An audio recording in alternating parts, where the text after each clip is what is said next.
Greetings to all the participants in the name of our Lord Jesus Christ. हमारे प्रभु यीशु मसीह के नाम में हर एक जो आज यहाँ पे हिस्सेदारी कर रहे हैं, प्रभु यीशु मसीह के नाम में नमस्कार। My responsibility is to bring to you the word of God. मेरी जिम्मेदारी है कि मैं आज परमेश्वर के वचन को आपके बीच में लेके आऊं।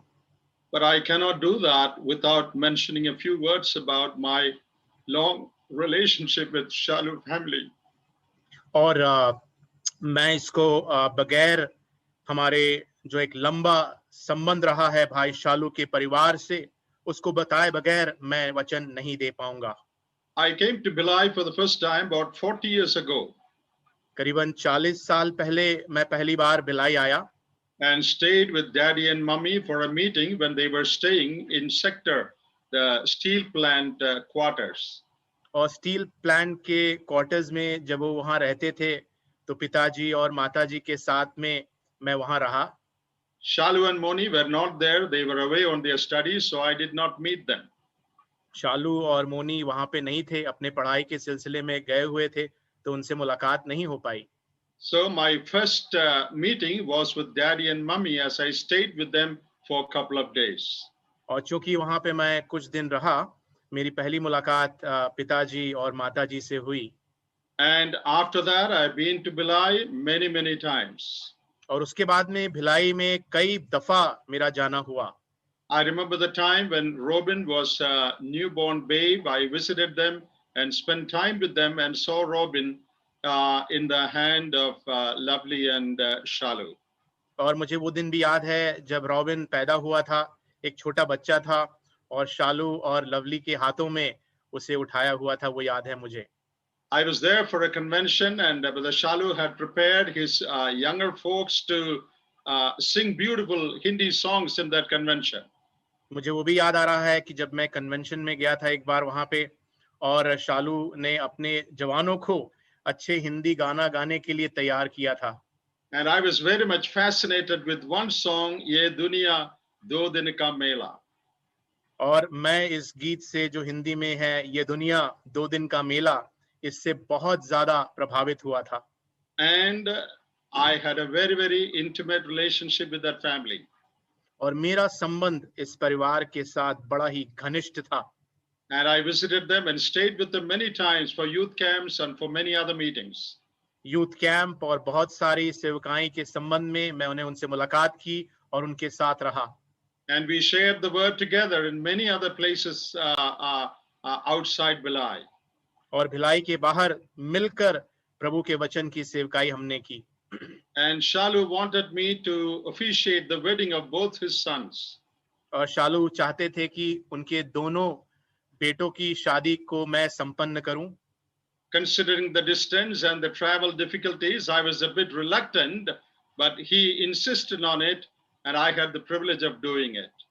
दूरी और यात्रा को ध्यान में रखते हुए मैं थोड़ा झिझक सा रहा था, लेकिन हमारे उस घनिष्ठ संबंध को माने रखते हुए मैंने इस कार्य को किया। And last year, during the lockdown time, I happened to listen to many of Shalu's songs in YouTube. और पिछले साल खास तौर से तालाबंदी के समय में बहुत सारे शालू के भैया के गीत को हमने YouTube में सुना। And for many days, I was thinking about Shalu last year. और कई दिनों तक मैं शालू के विषय में पिछले साल सोच रहा था। And finally, I sent a letter to Shalu. और आखिरकार मैंने एक चिट्ठी लिखी उनको, just to tell him how I thank God for his life and his ministry. इतना उनको बताने के लिए कि कितना मैं प्रभु को धन्यवाद देता हूं उनके जीवन और उनकी सेवकाई के लिए। I don't know why I did that at that time. That was for no reason. मुझे पता नहीं कि मैंने ऐसा क्यों किया था, कोई प्रत्येक उसका कारण नहीं था। Even when I heard that Shalu was sick this time, I sent him a message and he responded. और जब इस बार मुझे पता चला कि शालू बीमार है, तो मैंने उनको एक संदेश भेजा और उन्होंने उसका जवाब भी दिया। But his response voice message was so feeble that I could not understand anything what he said except thank you. और चूंकि उनके जो जवाब आया वो इतना कमजोर था, उनकी आवाज में इतना दर्द था कि मैं उसको समझ नहीं पाया, केवल धन्यवाद जो उन्होंने बोला वही मैं सुन पाया। And I thank God for his life and for that wonderful family. और मैं उनके जीवन और उस परिवार के लिए धन्यवाद देता हूं। I want you to come with me to the Acts of the Apostles, chapter 13, प्रेरितों के काम 13 अध्याय की ओर मेरे साथ आएं and we will read verse 36. और हम 36 आयत को पढ़ेंगे। For David, after he had served his own generation by the will of God, fell asleep, was buried with his fathers, and saw corruption. क्योंकि दाऊद परमेश्वर के उद्देश्य के अनुसार अपने युग के लोगों की सेवा पूर्ण करके सो गया और अपने पितारों के बीच दफनाया गया और सड़ गया। We will read verses 22 and 23 also. 22 और 23 आयत को भी हम पढ़ेंगे। And when he had removed him, he raised up for them David as king, to whom also he gave testimony and said, I have found David, the son of Jesse, a man after my own heart, who will do all my will. From this man's seed, according to the promise, God raised up for Israel a Savior, Jesus. फिर उसे हटाने के पश्चात उसने दाऊद को उनका राजा बनाया, जिसके विषय में उसने साक्षी दी और कहा, मुझे एक मनुष्य यशे का पुत्र दाऊद मिला है, जो मेरे मन के अनुसार है और जो मेरी सारी इच्छा पूरी करेगा। इसी मनुष्य के वंश से परमेश्वर ने प्रतिज्ञा अनुसार इज़राइल के पास एक उद्धारकर्ता अर्थात यीशु को भेजा। Here we read about a man who served the purposes of God. यहाँ पे हम उस व्यक्ति के विषय में पढ़ते हैं जिसने परमेश्वर के उद्देश्य की सेवा की। And about a man about whom the Lord God himself gave a testimony that he is a man after my own heart. और ऐसे व्यक्ति के विषय में जिसके बारे में स्वयं परमेश्वर ने गवाही दी कि मेरे अनुसार यह व्यक्ति है, हृदय के अनुसार यह व्यक्ति है। When I remembered Shalu, this is the passage that came to my mind as I prayed and pondered over it. और जबकि मैंने शालू को याद किया और प्रार्थना किया तो यह वचन मेरे मन में आया। I want to show you 4 important truths from this passage. इस हिस्से से 4 सच्चाइयों को मैं आपको बताना चाहता हूं। The first one is there is a time frame set for our life. पहली बात यहाँ पे यह है कि हमारे जीवन के लिए एक समय सीमा निर्धारित कर दी गई है। We read here that David served God's purposes in his own generation. हम यहाँ पढ़ते हैं कि अपनी पीढ़ी में दाऊद ने परमेश्वर के उद्देश्य की सेवा की। The generation in which we live is the time frame. और जो पीढ़ी जिसमें हम रहते हैं वो है वो समय सीमा। And the Lord is the one who sets that time frame. और इस समय सीमा को निर्धारित करने वाला परमेश्वर है। That is his sovereign prerogative. We have nothing to do with that. और ये पूर्णता उसके हाथों में है, हम उसके लिए कुछ भी नहीं कर सकते। How many years is that time frame is something that the Lord himself decides. कितना होगा वो समय का सीमा, उसका निर्णय परमेश्वर करता है, हम उसमें कुछ नहीं कर सकते। If God had given us the freedom to decide Shalu's time frame, we would have put it at 100. और अगर परमेश्वर ने इस बात की अनुमति दी होती कि शालू के समय सीमा को हम निर्धारित करते तो शायद हम 100 कर देते उसको। But God doesn't allow anyone else to decide that time frame. लेकिन किसी की भी समय सीमा का निर्णय लेने का प्रभु अनुमति नहीं देता है। That is in his own authority, his own plan. ये उसका ही अधिकार है और उसकी ही योजना है। He is the one who sets the race before us. और वो हमारे सामने उस दौड़ को जो है स्थापित करता है। In Hebrews 12:1 we read the race that is set before us. और उस दौड़ के विषय में इब्रानियों में 12:1 में हम पढ़ते हैं। Who sets the race? Or who sets the course of the race? और उस दौड़ की जो बात है उसको कौन, उसकी समय सीमा को कौन निर्धारित करता है? The track that we should run and how long we should run. Who decides that? और कौन निर्धारित करता है कि किस ट्रैक में जो है हमको दौड़ना है, कब तक दौड़ना है? It is the Lord's sovereign prerogative. We have nothing to say about it. ये परमेश्वर की ईश्वरीय इच्छा है, इसके लिए हम कुछ भी नहीं कर सकते। We read about a man called Enoch in the Old Testament. व्यक्ति जिसका नाम ईनक है, उसके बारे में पुराने नियम में हम पढ़ते हैं। Compared to many other Old Testament characters, he lived a very short life. और पुराने नियमों के और भी अगर चरित्रों के बारे में पढ़ें तो उसने शायद बहुत ही कम जीवन व्यतीत किया। The time frame allotted to Enoch was very, very small. समय सीमा जो इनक को दी गई थी वो तुलनात्मक रूप से देखा जाए तो बहुत कम थी। But we read about Enoch that when he lived, he pleased God. लेकिन हम इनक के विषय में पढ़ते हैं जब उसने जीवन को जिया तो उसने परमेश्वर को प्रसन्न किया। It is not how long you live that matters, but what you do with the life that God has given you, that is what matters. इससे कोई मतलब नहीं कि कितना लंबा तुम जीते हो, लेकिन मतलब इस बात से है कि तुम किस प्रकार प्रभु के लिए अपने जीवन को जीते हो। God's time frame for our brother was only 60 years. और हमारे भाई के लिए जो प्रभु की समय सीमा थी केवल 60 वर्ष थी। We wish if it was longer.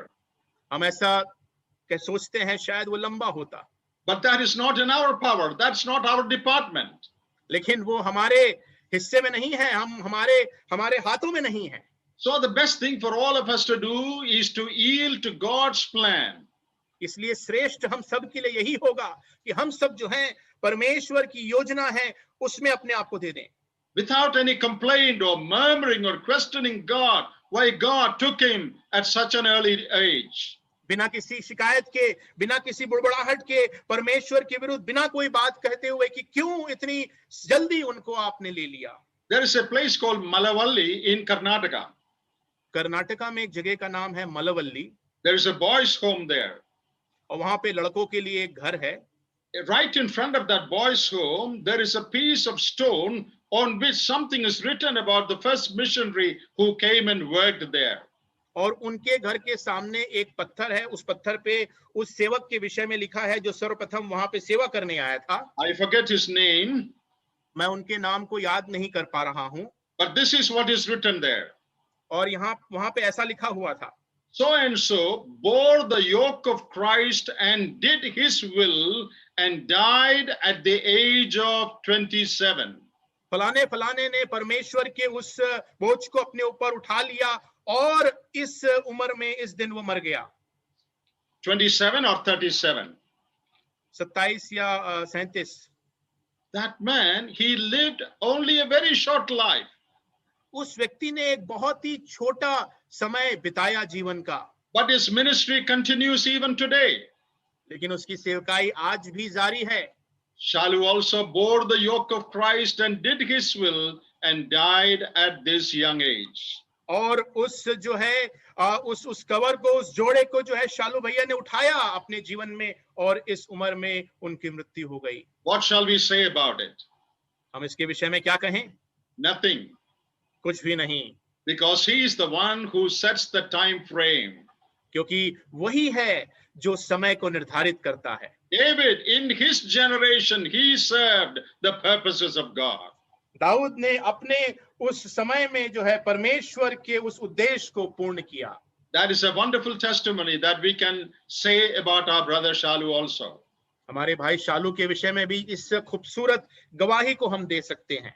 And the second truth that we see there is that there is a work to do. और दूसरी बात, सच्चाई जो हम यहाँ पे देखते हैं वो ये है कि एक कार्य है जिसे करना है। There is a work that is to be accomplished within that time frame. इस समय जिसको निर्धारित किया गया है उसके अंतर्गत में हमें एक कार्य को पूर्ण करना है। What is that time? What is that work? और ये कार्य क्या है? We read, serving the purpose of God in his generation. अपनी जो उसकी जो समय था अंतराल में परमेश्वर के उद्देश्य को पूर्ण करना, ये वो कार्य था। Complete the work God had given him within that time slot. उस समय सीमा में जो भी कार्य परमेश्वर ने दिया था उसको पूर्ण करना। That was Apostle Paul's passion also. प्रेरित पौलुस की भी जो तीव्र इच्छा यही थी। In Acts 20 and 24 he says that. प्रेरितों के काम 20 और 24 में वो कहता है, I want to do the ministry which I received from the Lord Jesus. वो कहता है उस सेवकाई को जो प्रभु यीशु मसीह से मैंने प्राप्त किया, मैं वो करना चाहता हूं। In Acts 22 and verse 10 Paul says, 22 और 10 में पौलुस कहता है, in sharing his testimony he says this, और गवाही देते हुए इस बात को पौलुस कहता है, when he asked the Lord, Lord, what shall I do? तब मैंने कहा, प्रभु मैं क्या करूं? And the Lord said, you should do all that I have appointed for you to do. और प्रभु ने कहा कि जो कुछ तेरे को मैंने नियुक्त किया है वो सारी बातें तू कर। We are given a great job to do within this time frame. इस समय सीमा के अंतराल में एक बहुत बड़ा कार्य प्रभु ने हमें करने के लिए दिया है। Who gives that work? ये कार्य कौन देता है? It is not what we choose. ये वो बात नहीं जिसका चुनाव हम कर रहे हैं। It is not doing our own will. ये स्वयं की इच्छा करना नहीं है। Serve the purpose of God. परमेश्वर के उद्देश्य की सेवा करें। God had entrusted Brother Shalu with a great job. परमेश्वर ने भाई शालू को बड़े एक कार्य को सौंपा था। And he served the purpose of God within the time frame God had given him. और जिस समय सीमा को परमेश्वर ने उसको दिया, उस समय सीमा के अंदर जो है उस कार्य को भाई शालू ने किया। He gave him the necessary spiritual gifts for that. और उसको करने के लिए जरूरत के जो आत्मिक धन है वो उन्होंने उसको दिया। All the ability needed to serve God in that capacity. और जो भी इस कार्य को करने में योग्यता की जरूरत थी वो सब प्रभु ने उन्हें दिया। And by God's grace he completed that work. और प्रभु के अनुग्रह से उन्होंने उस कार्य को पूर्ण किया। There is a time frame. और यहाँ पे एक समय सीमा है। And there is a work to do within that time frame. और उस समय सीमा के अंतर्गत एक कार्य करना है। And the third thing you read there is an end. और तीसरी बात जो हम पढ़ते हैं कि एक अंत होगा। After finishing the work, we read there, David fell asleep and was buried with his fathers. और यहाँ पे हम पढ़ते हैं कि सेवा को पूर्ण करने के बाद दाऊद जो है वो सो गया और अपने पितारों के बीच में उसे दफना दिया गया। The work that the Lord gives to us is not to be continued forever and ever. जो कार्य जो सेवा परमेश्वर देता है वो हमेशा हमेशा के लिए चलता ही नहीं रहता। There is an end to the work, to the labor that God has given us. उस कार्य के लिए, उस मेहनत के लिए जो प्रभु हमें देता है उसका एक दिन अंत होता है। When that work is finished, he says, enough, come home. हाँ, जब वो सेवा जो है पूर्ण हो जाती है तो परमेश्वर कहता है हाँ पूरा हो गया, अब तुम घर आ जाओ। We don't have to worry about what happened to Shalu. अब हमें चिंता करने की बात नहीं है कि शालू को क्या हुआ। He finished his course during that time frame. उस समय सीमा के अंतर्गत उसने अपनी सेवा को पूर्ण कर दिया। When the work was done, the Lord said, come on, it is enough, you can come home. और जब वो कार्य वो सेवा पूर्ण हो गई तो परमेश्वर ने कहा कि काफी है, तुम अब घर आ जाओ। When I was a bachelor and was working in a secular office, और जब मैं अपनी जवानी में, जब मेरा विवाह नहीं हुआ था और मैं एक दफ्तर में काम करता था, I used to work, sit late into the evening to work. और शाम को दफ्तर में देर तक बैठ के काम करता था। Because if I had some work to finish, I could not go home. क्योंकि अगर मुझे कुछ काम को खत्म करना है तो शायद मैं घर नहीं जा पाऊंगा। One day, my manager saw me sitting late into the evening. एक दिन जो है मेरा प्रबंधक वो वहां पे आया, उसने देखा कि मैं देर शाम को काम कर रहा हूँ वहां बैठ। And I still remember what he said. और मुझे अभी भी याद है कि उसने मुझसे क्या कहा था। John, you are taking your work too seriously. कहा कि भाई जॉन, तुम जो है अपने कार्य को बहुत गंभीरता से ले रहे हो। Enough, go home. वही काफी है, अब तुम घर जाओ। I think that is what the Lord told Shalu. मुझे लगता है शालू से भी परमेश्वर ने यही कहा। My son, you have sung enough. बेटे, मेरे बेटे, तूने काफी गाना गा लिया है। You have played accordion enough. तुमने बहुत ज्यादा अकॉर्डिंग बजा लिया है। You have traveled enough. बहुत यात्रा कर ली है। You have labored enough. बहुत मेहनत कर ली है। You have taken the work really seriously. बड़ी गंभीरता से तूने सारे कार्य को किया है। My son, enough, now come home. मेरे बेटे, काफी है, अब घर आ जाओ। Hearing that call, he flew away. और उस बुलाहट को सुनते हुए वो उड़ गए। And the last thing I would like to say from this passage, और इस हिस्से से मैं आखिरी बात जो कहना चाहूंगा, we read there that God gave him a testimony. हम वहां पे पढ़ते हैं कि वहां पे परमेश्वर ने एक गवाही उसको दी। What is that testimony? ये गवाही क्या है? David, the son of Jesse, is a man after my own heart who will do all my will. और दाऊद जो यशे का पुत्र है वह मेरे मन के अनुसार है और मेरी इच्छा को वो पूरी करेगा. God's testimony. परमेश्वर की गवाही. Dear brothers and sisters, that is all that matters. प्रिय भाइयों बहनों, यही बात ही सबसे मुख्य और अहम बात है. People may say 100 good things about us. लोग बाग हमारे बारे में 100 अच्छी बातें कह सकते हैं. But as we stand at the judgment seat of Christ, what people thought about us will have absolutely no value. Only the Lord's assessment is going to stand on that day. लेकिन जब हम न्याय के सिंहासन पे खड़े होंगे, लोगों की कोई भी बात की कोई कीमत नहीं होगी, लेकिन परमेश्वर जिस बात से हमारा मूल्यांकन करेगा वही उस समय पे जरूरी और मुख्य होगा. What is the testimony that God will have to say about us? हमारे विषय में परमेश्वर क्या गवाही देगा? And God says he's a man after my own heart. यहाँ परमेश्वर कहता है मेरे मन के अनुसार यह व्यक्ति था. See, God talks about his character, his integrity. उसके चरित्र, उसकी खराई के विषय में परमेश्वर कहता है. The world gives importance to the quantity of our work, but God gives importance to the quality, the character, the integrity with which we worked.